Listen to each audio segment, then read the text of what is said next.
Hello everyone, मेरा नाम अमित राज है। मैंने 64वीं बीपीएससी में 21st रैंक लाया है और बिहार एडमिनिस्ट्रेटिव सर्विसेज मुझे अलॉट हुई है और करंटली मैं मिनिस्ट्री ऑफ होम अफेयर्स में 5.5 साल से कार्यरत हूँ। मेरा ऑप्शनल ज्योग्राफी था और अभी जो आपको पता है कि रिसेंटली 67th बीपीएससी आने वाली है और उसका नोटिफिकेशन भी हमें लगता है कि रिलीज़ होने ही वाला है। तो मैंने सोचा कि आपको कुछ पॉइंट्स और कुछ स्ट्रैटेजी शेयर करूँ रिगार्डिंग माय ऑप्शनल सब्जेक्ट, ताकि इजी हो सभी लोगों को इसमें स्कोर करने के, क्योंकि ज्योग्राफी एक बहुत स्कोरिंग सब्जेक्ट है जहाँ पे मतलब एवरग्रीन है। बहुत ज़्यादा मार्क्स तो नहीं, बहुत ज़्यादा मार्क्स का डिफ्लेक्शन नहीं होता, लाइक कि बहुत ज़्यादा मार्क्स भी नहीं आते, बहुत कम भी नहीं आता। तो it's quite good subject for an optional. इस वीडियो में आपसे ऑप्शनल स्ट्रैटेजी डिस्कस करूँगा। ऑप्शनल स्ट्रैटेजी कि आपको ऑप्शनल स्टार्ट कैसे करना है, उसमें क्या पढ़ना चाहिए, क्या नहीं पढ़ना चाहिए, ये सबसे इम्पोर्टेंट चीज़ है। तभी जब आपको सिलेबस, उसके लिए सबसे पहले आपको सिलेबस, बीपीएससी का सिलेबस देखना होगा। सिलेबस देखेंगे तो सिलेबस देखने के बाद ही आपको पता चलेगा कि आप क्या करना चाहिए, क्योंकि उसमें उसका जो पॉइंट्स है, मतलब सिलेबस में क्या क्या है, उसको टच करके हम लोग को सिर्फ उससे ज़्यादा कुछ भी नहीं पढ़ना, और उससे कम एक सब्जेक्ट सब ज़्यादा भी नहीं पढ़ना, एक थोड़ा सा कम भी नहीं पढ़ना है। तो हम लोग अब स्टार्ट करेंगे कि ऑप्शनल में स्ट्रैटेजी क्या बनानी चाहिए, कैसे हमको आंसर राइटिंग लिखना चाहिए, कब उसमें किस बुक का रोल ज़्यादा होता है, क्या पढ़ना चाहिए, किस जगह से पढ़ना चाहिए, उसका मटेरियल क्या होना चाहिए, इन सब चीज़ों पे हम डिटेल डिस्कशन करेंगे। जो बिगिनर्स लोग हैं उनको तो सबसे पहले एनसीईआरटी पढ़ना चाहिए। जितने भी लोग हैं अगर स्क्रैच से स्टार्ट करना चाहते हैं तो क्लास 6 से का एनसीईआरटी से स्टार्ट करें, क्लास 12 तक का जाएँ, उसके बाद फिर स्टैंडर्ड बुक। लेकिन एनसीईआरटी सबसे इम्पॉर्टेंट रोल प्ले करता है पूरे ऑप्शनल के सब्जेक्ट की तैयारी में भी। इवन आपका GS1 के पेपर के लिए भी आपको एनसीईआरटी पढ़ने से बहुत सारा टॉपिक क्लियर हो जाएगा। तो एनसीईआरटी इसको कंप्लीट करने के बाद, मतलब उसके बाद उसको एनसीईआरटी पढ़ने के साथ साथ ना उसको लाइन बाई, मतलब स्किमिंग नहीं करना है, उसको एक एक लाइन को देख कर पढ़ना है। उसके बाद पढ़ने के बाद हम लोग कुछ नोट्स बना सकते हैं, तो आप नोट्स बना लें या बुक्स में ही हेडिंग कर ले, घेर ले, कुछ भी कर ले, लेकिन नोट्स ज़रूर बनाएं। उसके बाद फिर आप इसको कंप्लीट करने के बाद सेकेंड थिंग है बुक्स। कौन कौन सा स्टैंडर्ड बुक है जो हम लोग यूज़ कर सकते हैं। लोग बोलते हैं बहुत सारा बुक है, TS खुल्लर का बुक है, माजिद हुसैन का बुक है, सविंदर सिंह का बुक है।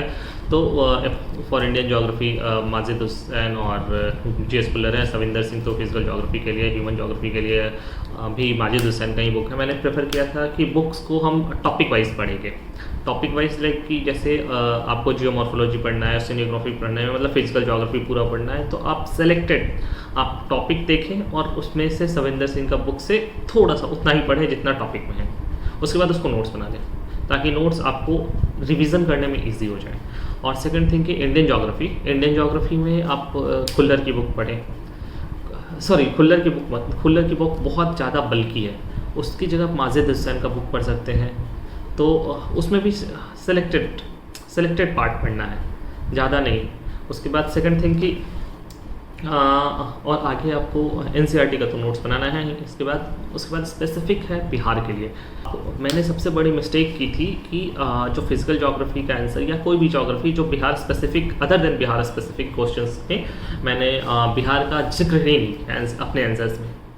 तो वो गलती आप ना करेंगे और सारे के सारे आंसर्स को कोशिश करें जितना हो सकता है इंटरलिंकिंग करें। इंटरलिंकिंग एक कीवर्ड, मतलब आप समझ सकते हैं कि आप किसी भी ज्योग्राफी के क्वेश्चंस को, मान लिया जाए आपको फ्लड से रिलेटेड क्वेश्चन आया कि फ्लड का मेन रीज़न क्या है, तो आप फ्लड्स तो लिखेंगे, फ्लड कॉज ऑफ फ्लड लिखेंगे, उसका रीज़न मतलब उससे क्या डैमेज कंट्रोल होगा, उसको फिर हम लोग उसका रेमिफिकेशन क्या होगा, उसको फिर हम कैसे मिटिगेट करेंगे, ये तो लिखना है। इसके साथ साथ में हमको रेफरेंस देना है socio economic condition of your state also, क्योंकि बिहार तो आप जानते ही हैं फ्लड और ड्रॉट का एक खेल है, मानसून का खेल बिहार में होता ही है, उसके कारण प्रॉब्लम होता ही है। तो हम बिहार को ज़रूर से ज़रूर उसको लिंक करने की कोशिश करेंगे। ये ना आपके लिए मार्क इन्हेंसर होगा। और आपको तो उसके अलावा हम लोग आंसर राइटिंग कैसे करें। आंसर राइटिंग में आप ऐसा कर सकते हैं, मतलब डेली कुछ आंसर्स टॉपिक्स आप चूज़ करें मतलब आज एक सब्जेक्ट पढ़ लिया हमने, जैसे जियोमॉर्फोलॉजी पढ़ लिया, जियोमॉर्फोलॉजी पढ़ लिया तो हमें पता है कि इसमें से कौन कौन सा इंपॉर्टेंट टॉपिक आ सकता है, लाइक कि इससे रिलेटेड आ सकता है प्लेट टेक्टोनिक्स हो सकता है, वेगनर्स थ्योरी हो सकता है। तो हम लोग प्लेट टेक्टोनिक्स, जब पता है हमें कि प्लेट टेक्टोनिक्स पढ़ना है तो प्लेट टेक्टोनिक्स के बारे में हम उसको आंसर मतलब उसका एक टॉपिक प्रिपेयर कर लें। टॉपिक प्रिपेयर करने के बाद फिर हम उसको पहले हम अच्छे से कर लें, उसके बाद हम उसको जो भी आंसर लिखेंगे तो उसमें पॉइंट जॉट डाउन कर लें। आपको ये नहीं होना चाहिए कि हम आंसर कम पेजेस में लिखे हैं, बहुत ज़्यादा पेजेस हो गए या फिर ये हो गया, क्योंकि जो आंसर में एट लास्ट जो मैटर करता है, जो मार्क्स आपका आएगा वो आपके पेजेस पे नहीं आएगा, वो आपके कंटेंट पे आएगा। तो हम लोग कंटेंट फोकस करेंगे, चाहे आप ऑप्शनल में भी 32 पेजेस में से 25 पेजेस ही भरे क्यों ना भरें। 25 pages is more than enough. मैंने खुद 25 से 26 पेजेस ही लिखा था। तो कंटेंट मोर इम्पॉर्टेंट थिंग है। और डायग्राम तो पता ही है, ज्योग्राफी डायग्राम के साथ ही, मतलब जैसे कोई भी चीज़ हम पढ़ेंगे तो मान लीजिए हम एक ओशियोनोग्राफी का चीज़ पढ़ रहे हैं तो ओशियोनोग्राफी में आपको पढ़ना पड़ेगा कॉन्टिनेंटल शेल्फ राइज, जो भी, चाहे आप ऑप्शनल में भी 32 पेजेस में से 25 पेजेस ही भरे क्यों ना भरें।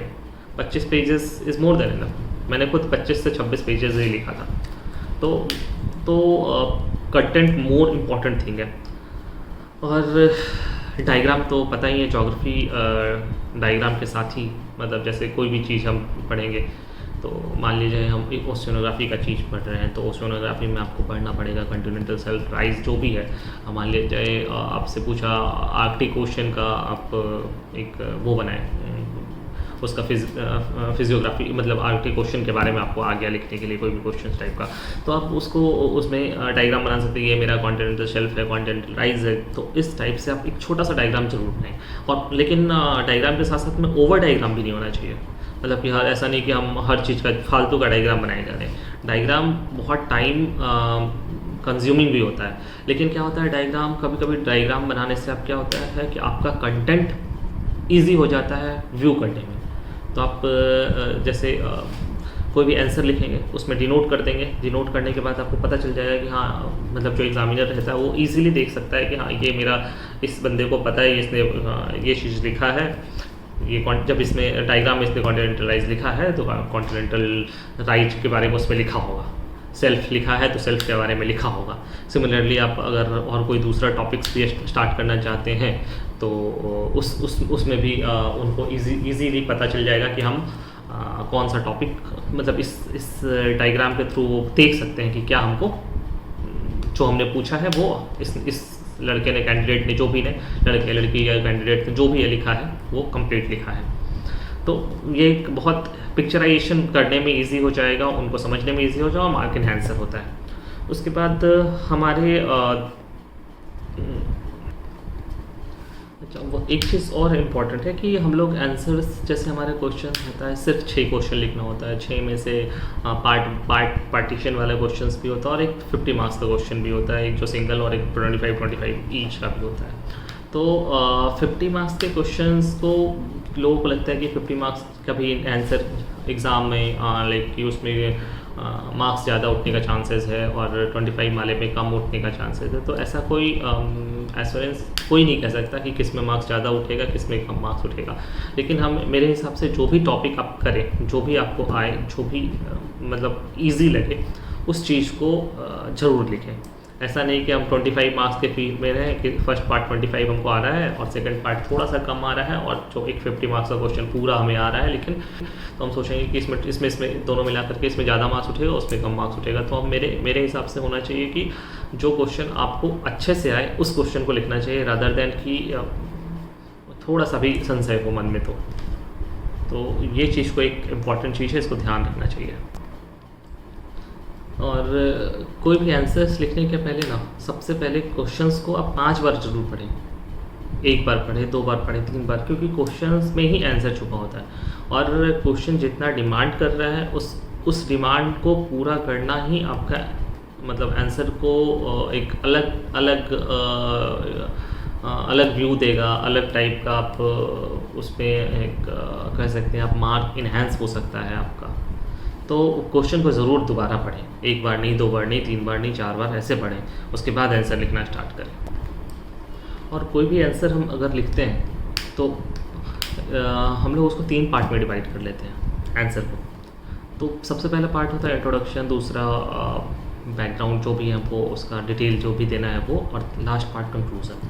तो जो फर्स्ट पार्ट होता है उसमें हम 3 क्वेश्चन का आंसर देते हैं, व्हाट, वाई एंड हाउ।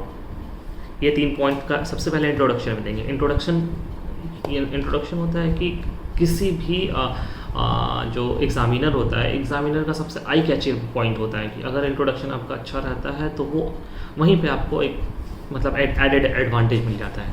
उसके बाद फिर कंटेंट जो हमारा बीच का जो बैकग्राउंड स्कोर या फिर बैकग्राउंड रहेगा, या फिर आप जिसको कहेंगे मेन बॉडी रहेगा, बॉडी में आप कंटेंट पे ज़्यादा फोकस करें। जो क्वेश्चन लिखा है ना, मतलब जो क्वेश्चन पूछा जा रहा है उससे ना एक शब्द कम ना एक शब्द ज़्यादा, मतलब हम लोग स्पेशल ऐसा नहीं कि कोई आपसे राम के बारे में पूछ रहा है तो आप कुछ भी लिखने लगे, ऐसा नहीं है। तो हम लोग उसको स्टार्ट करेंगे अच्छे से, एक फोकस्ड आइडिया लेकर के कंटेंट पे ध्यान देंगे, और कंक्लूज़न में फ्यूचरिस्टिक व्यू देते हैं। जो कंक्लूज़न होगा वो आपका मतलब आंसर को इन्हेंस करेगा, मतलब वो मार्क्स इंट्रोडक्शन, उसके बाद कंक्लूज़न, कंटेंट बीच में होना चाहिए। कंक्लूज़न में हम लोग फ्यूचरिस्टिक व्यू, किसी भी चीज़ का फ्यूचरिस्टिक व्यू देंगे ताकि आगे हम उस चीज़ का उपाय कैसे कर सकते हैं। ये सिर्फ हमारे ज्योग्राफी के आंसर में नहीं, हमारे सारे आंसर्स में, चाहे आप जीएस पेपर 1 का आंसर लिख रहे हैं या पेपर 2 का आंसर लिख रहे हैं, तो इसमें भी आपका ये व्यू काम देगा। हाँ, this is all about geography optional. और मेरे हिसाब से ऑप्शनल और कोई भी आंसर हम अगर लिखते हैं तो हम लोग उसको 3 पार्ट में डिवाइड कर लेते हैं आंसर को। तो सबसे पहला पार्ट होता है इंट्रोडक्शन, दूसरा बैकग्राउंड जो भी है वो उसका डिटेल जो भी देना है वो, और लास्ट पार्ट कंक्लूज़न। तो जो फर्स्ट पार्ट होता है उसमें हम 3 क्वेश्चन का आंसर देते हैं, व्हाट, वाई एंड हाउ। ये 3 पॉइंट का सबसे पहले इंट्रोडक्शन में देंगे। इंट्रोडक्शन होता है कि किसी भी जो एग्ज़ामिनर होता है, एग्ज़ामिनर का सबसे आई कैचिंग पॉइंट होता है कि अगर इंट्रोडक्शन आपका अच्छा रहता है तो वो वहीं पे आपको एक मतलब एडेड एडवांटेज मिल जाता है। उसके बाद फिर कंटेंट जो हमारा बीच का जो बैकग्राउंड स्कोर या फिर बैकग्राउंड रहेगा, या फिर आप जिसको कहेंगे मेन बॉडी रहेगा, बॉडी में आप कंटेंट पे ज़्यादा फोकस करें। जो क्वेश्चन लिखा है ना, मतलब जो क्वेश्चन पूछा जा रहा है उससे ना एक शब्द कम ना एक शब्द ज़्यादा, मतलब हम लोग स्पेशल ऐसा नहीं कि कोई आपसे राम के बारे में पूछ रहा है तो आप कुछ भी लिखने लगे, ऐसा नहीं है। तो हम लोग उसको स्टार्ट करेंगे अच्छे से, एक फोकस्ड आइडिया लेकर के कंटेंट पे ध्यान देंगे, और कंक्लूज़न में फ्यूचरिस्टिक व्यू देते हैं।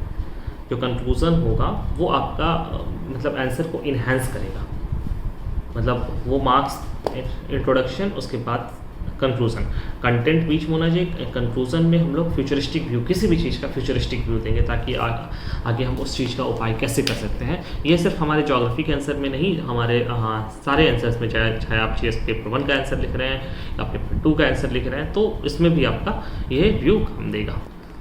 हाँ, this is all about geography optional.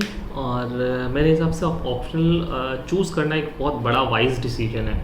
तो आप क्योंकि वो एक मार्क्स को, आपके रैंक को इम्प्रूव करता है ऑप्शनल सब्जेक्ट, तो आप एक मतलब जो ऑप्शनल चूज़ करें वो बहुत अच्छे तरीके से चूज़ करें, चाहे आप ज्योग्राफी लें या फिर अदर इसके अलावा कोई दूसरा ऑप्शनल लें। तो बस मेरी यही बात है कि आप सब्जेक्ट ऑप्शनल चूज़ करने के पहले अपने आप को टटोलें, और उसके बाद किसी भी सब्जेक्ट को चूज़ करके आप आंसर्स लिखें। क्योंकि आंसर्स लिखना सारे ऑप्शनल का सब्जेक्ट का आंसर्स मोर और लेस एक टाइप का ही लिखा जा सकता है, क्योंकि जो कंटेंट ओरिएंटेड होना चाहिए, आंसर्स हमेशा कंटेंट ओरिएंटेड होना चाहिए, ना कि पेज ओरिएंटेड। तो इसी के साथ मैं अपना वीडियो बंद करूँगा, बट आपको अगर कुछ प्रॉब्लम हो तो आप कमेंट सेक्शन में ज़रूर बताइएगा। कुछ भी दिक्कत हो या फिर किसी सब्जेक्ट में या फिर ज्योग्राफी में और भी कुछ क्वेश्चंस हो, पूछना हो, तो प्लीज़ ज़रूर। Thank you very much.